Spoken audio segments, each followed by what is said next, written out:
এক গাড়ি ফোর্স পাঠান আমার বাসার সামনে।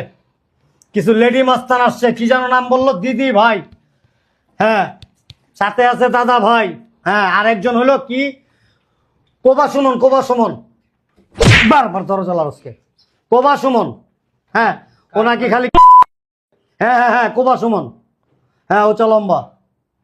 কি বললেন? দিদি ভাই, কোবা সুমন, পুরা গ্রুপের এগেনস্টে মামলা আছে অনেকগুলি, খুঁজতেছেন ওদেরকে।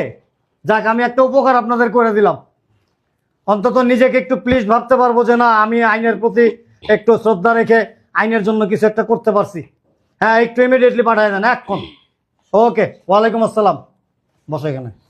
শয়তানের বাচ্চারা, আমি যখন আহি তখন কইতে পারলো না। আইসেন না ওর কথাই ওরা ধরেন না, হয়তো সব জায়গায় মলম লাগে, ওর তো কানি খুঁজি মলম লাগাই না, লেগে ফাঁসলাম না। তাই তুই কোনো খোঁজ খবর রাখতে পারস না? হ্যাঁ, আমি তো বাড়ি ছেড়ে যাই না, আমার এই জায়গায় আই বসছে, হাড়ের পিছিয়ে দৌড়াদৌড়ি করতেছি, ওরে সব জায়গায় মলম লাগা। শোন, এখন নিজেদের ভিতরে ঝামেলা করে লাভ নেই। সব টিমিট লাগিয়ে মুরব্বীর পায়দেরা মাপছে, যেমনি ওকে যে বের হ। মুরব্বী দেখেন না, আমাদের না ভুল লাগছে, বুঝছেন? এরকম রাখবে না, পরে তোর কোবার বাচ্চা। গাড়ি অলরেডি গেটে এসে গেছে, মুরব্বী কিছু করার শুনুন নাই। না। এই তোর হাত দুটো চকর।